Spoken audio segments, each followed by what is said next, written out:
Welcome to Biomutant.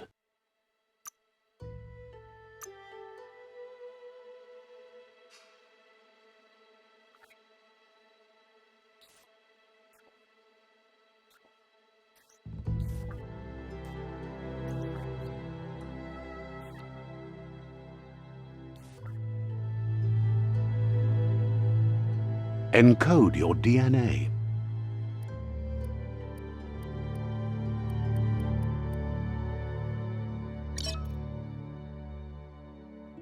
Define your genetic structure. Choose a genetic resilience. Choose your fur style. Pick your main color. Choose your detail color. Deadeye. Pick a class. Mercenary. Dead. Commando. Psy-freak. Saboteur. Sentinel. Command. Deadeye. Deadeye chosen. Sounds good.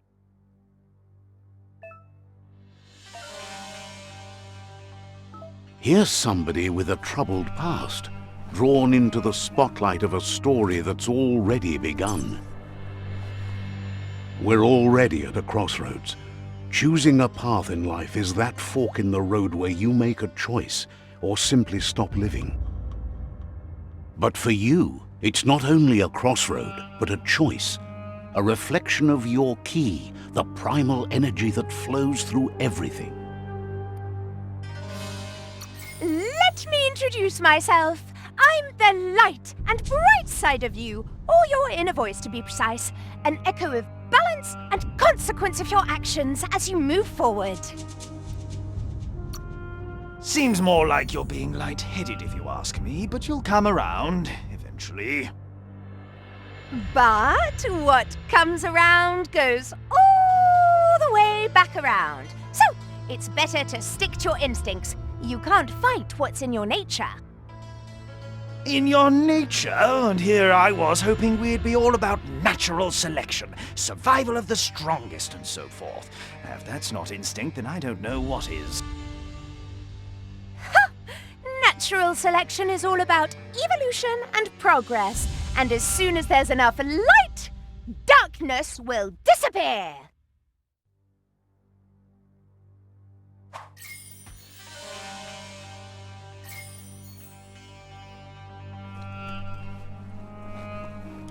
Right is always right.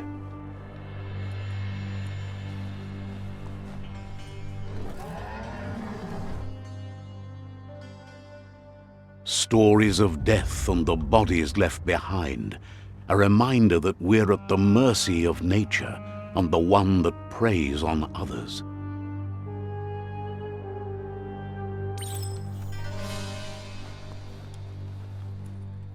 Do you remember the beast that shattered your family, or did you choose to forget? You turned your back on our world and got lost in your own. Meanwhile, the predator only grew stronger.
You better make a run for it.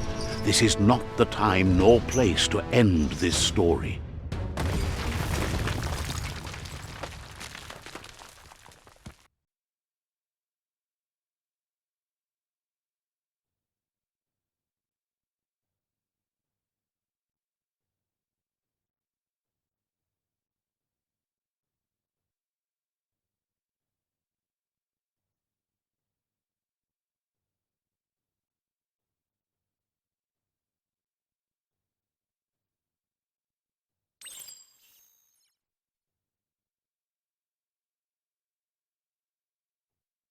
This time, it was best to run and live to fight another day. Let us hope you're ready for it when it comes.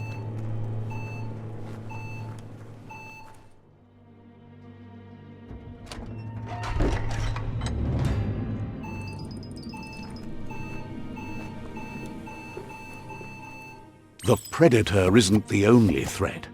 The wildlife started to mutate when the end of days began, and the tree of life started to die.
The oil sludges everywhere.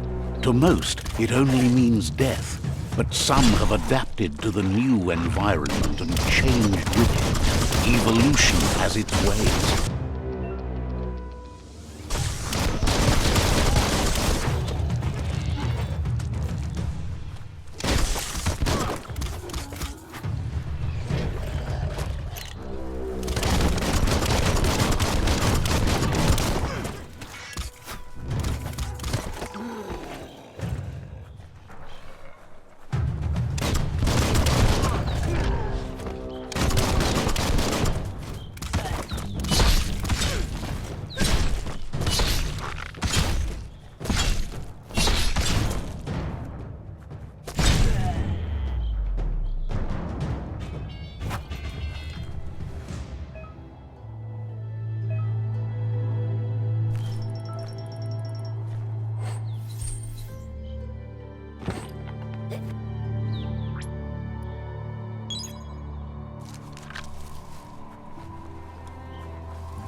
The fresh air has done you good.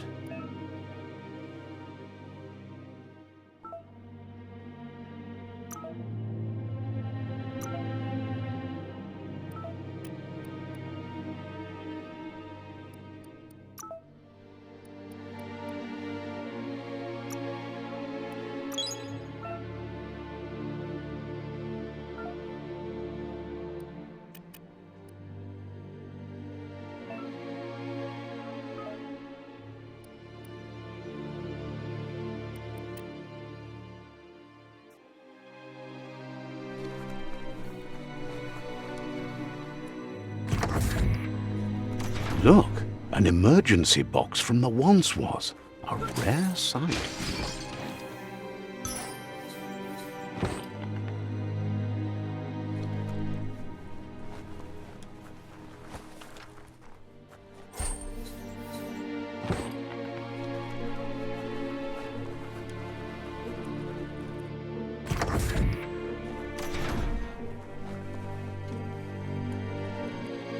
That pipe looks weak. The claw bar should come in handy.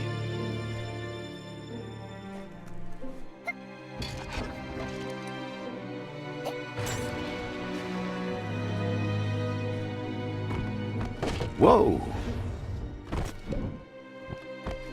It's time to find a way out of this place. No, really, I mean it.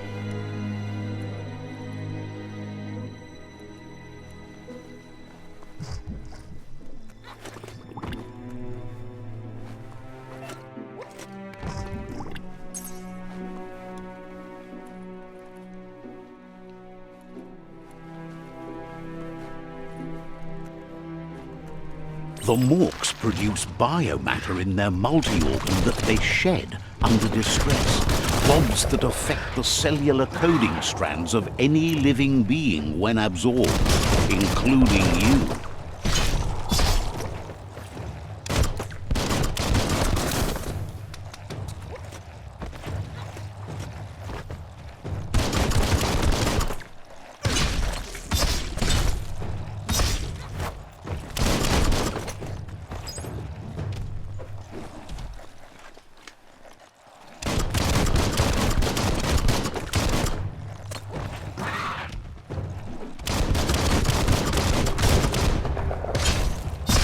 That's going to leave a mark.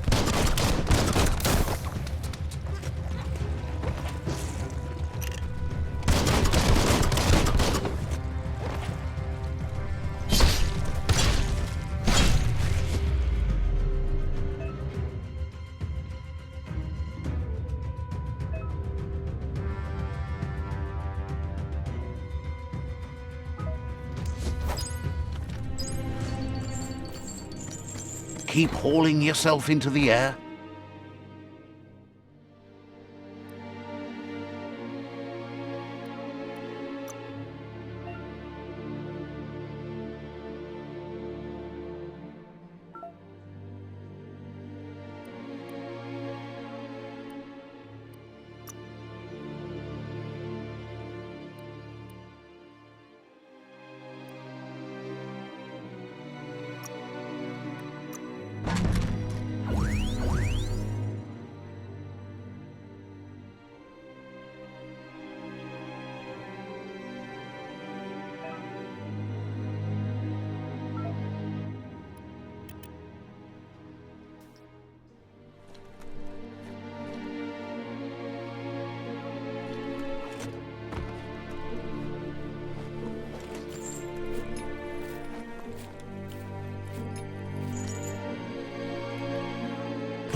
Toxanol built vessels called arks to save themselves from the impending doom. But was it too late? It is only from the flight logs of the single ark they left behind that we know other arks traveled through the sky and beyond. It seems those that came before us never lost hope in finding a new home for their kind.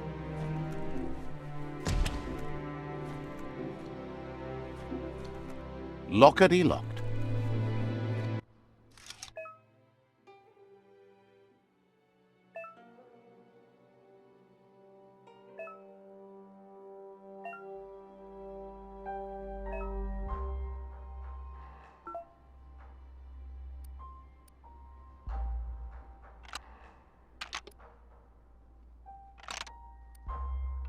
Just a few moves left. Make them count.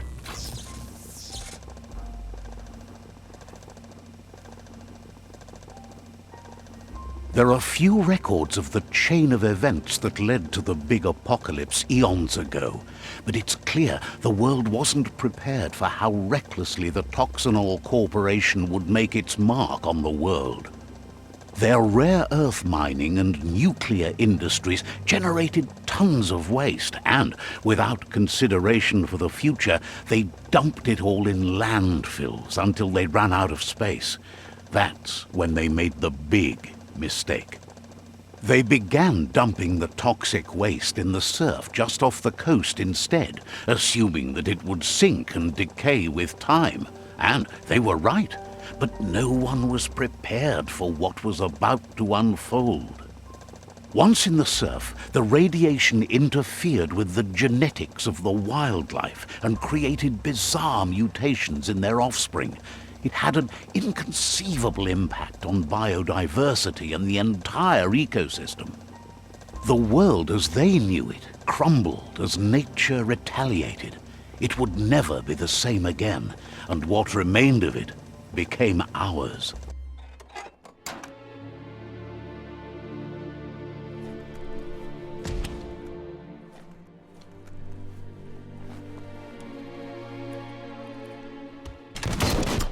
The sound of spark metal going pew-pew is never a good thing. It's coming from behind that door. A warning label. The box looks like a potential brain melt. It's going to take a bit of puzzling to short-circuit the door.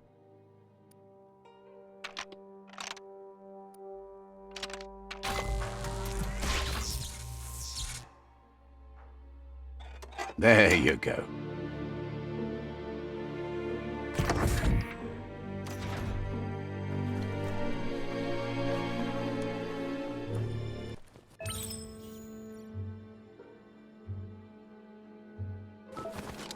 The wheeled one is outnumbered. You'd better help him out.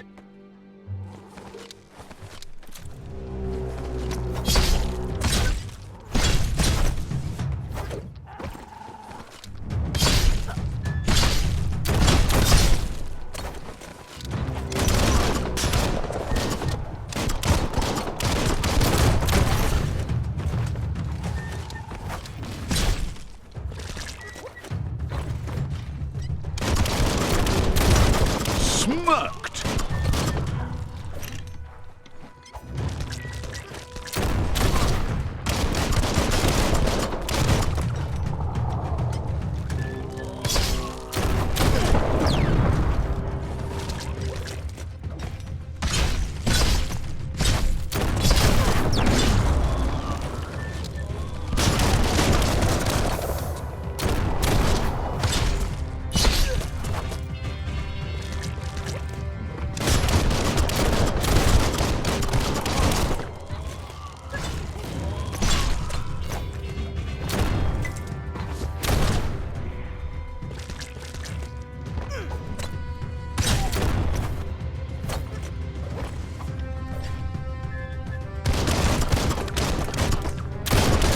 That's the last of them. Let's talk to the wheeled one before backup arrives.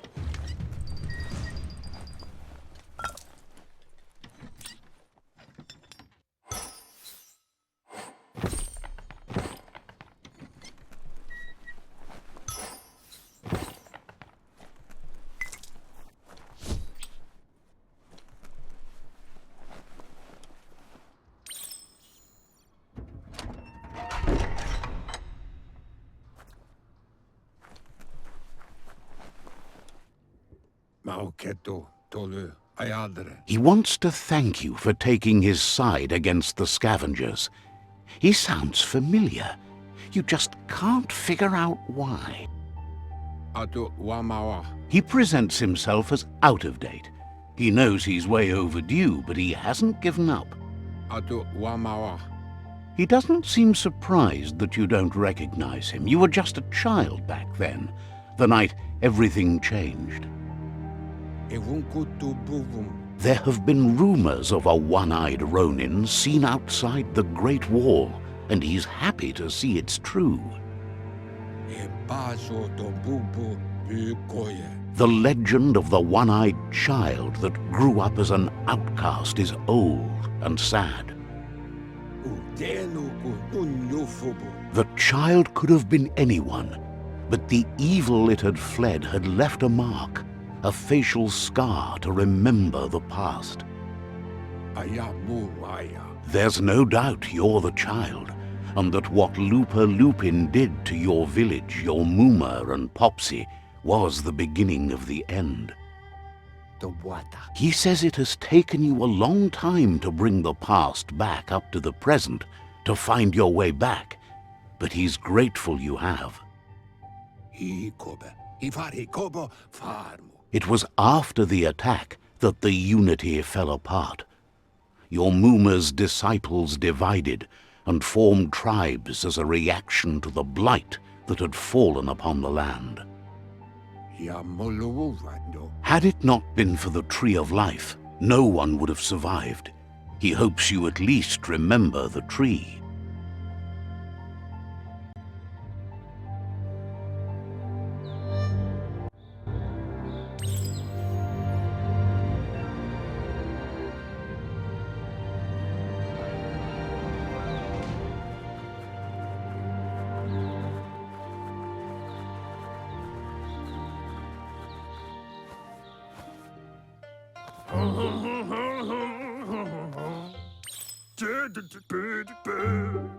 Asks if you were tired, as it's a bit of a hike here from the village. He wonders if your Mooma knows you are here.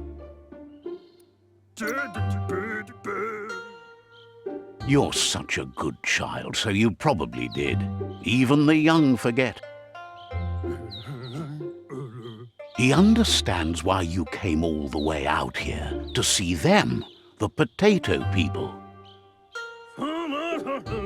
The potato people, or Nono, are a wonder, somehow interlinked with this little tree here fueling its source of life. You might be right. Like potatoes, they're packed with energy, an excellent source of ki.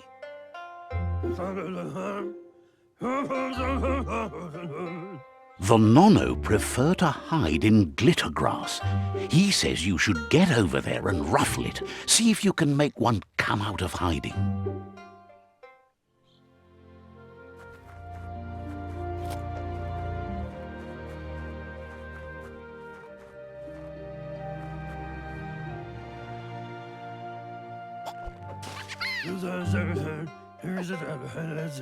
You've found one. You should be proud. They don't come out for everyone. The Nono's ki energy is just what the Pensai needs to complete its cycle and grow into a tree of life. Only time will tell. At least his intention is to dedicate his life to it. He has the feeling the fate of the world depends on it. You'll need to support the tree for a long time to come. The only way it'll grow tall is with the burst of ki released from the Nono as they become one with the tree. You'll need a net to catch the Nono, and he wants you to use his, but asks you to be gentle. The Nono are sensitive beings, an embodiment of ki, the primal energy.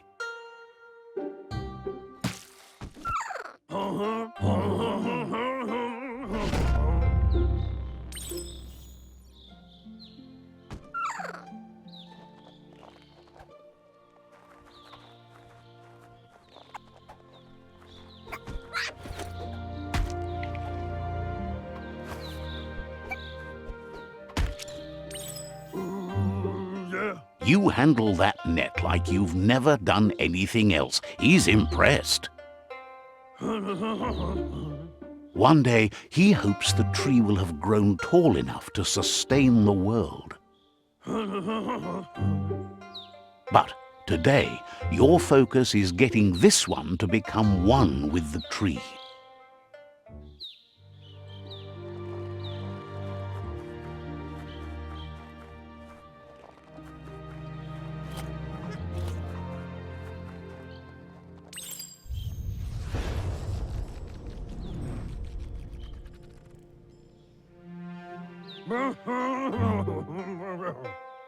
Now that you've seen the Nonno's connection with the tree with your own eyes, you have no reason to doubt.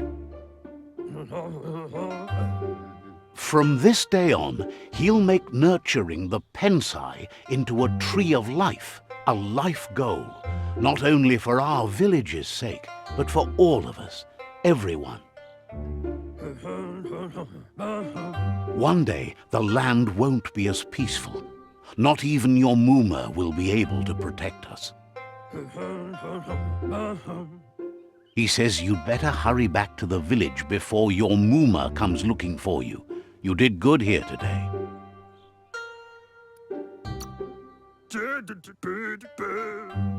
No, she's got lots on her mind and needs rest after the raid last night on the Lupin camp with her disciples. Wonders if they let the Predator family live or not.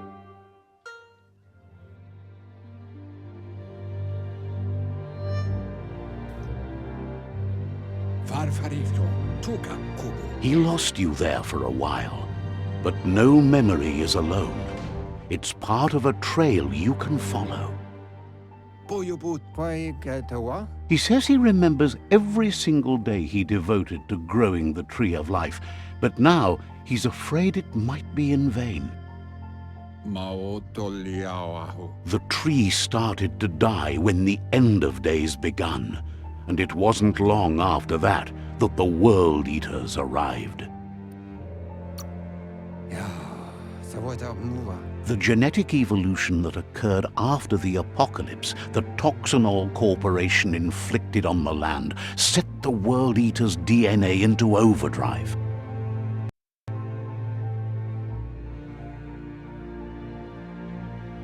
His friend Gizmo is working on a Mekton and needs help defeating the Jumbo Puff at the end of the West Route.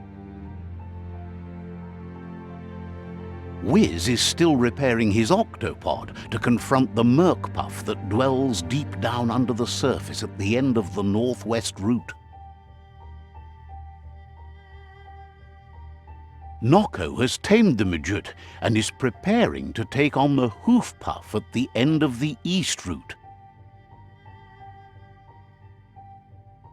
Finally, Goop is almost done with the Googlide, a machine able to ride the waves of the surf all the way out to the Porky Puff at the end of the route to the southeast. Out of Date says his friends are gearing up to stop the World Eaters. There's one at the end of each route. The road ahead won't be easy, but he's counting on your support. His friends aren't strong enough to end this on their own. He wants you to understand that you'll all die if the tree isn't saved. Regardless, you'll meet again once you've played your part in the tribe war and the situation with the World Eaters.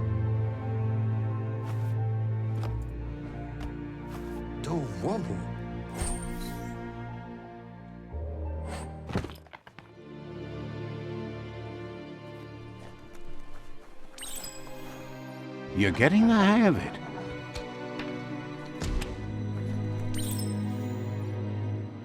Quickest way out is through the roof where they came in, and the rope looks strong enough to climb.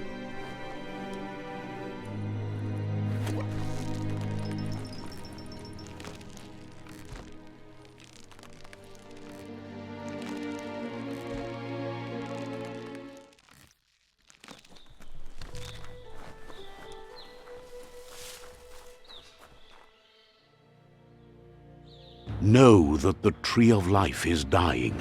Its days are numbered. Without help, it can't endure the environmental change and assault from the World Eaters.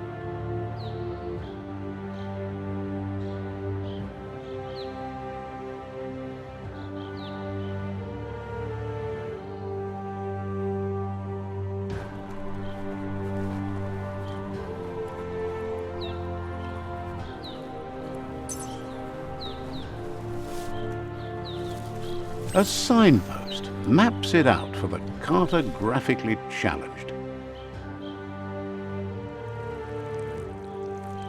Let's see.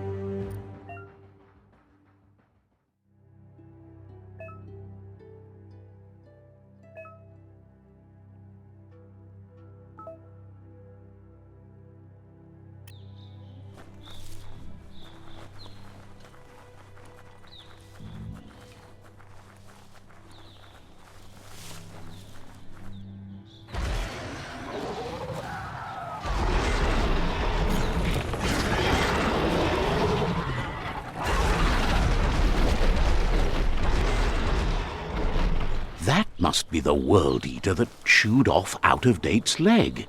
You'll need a hat trick to bring that down.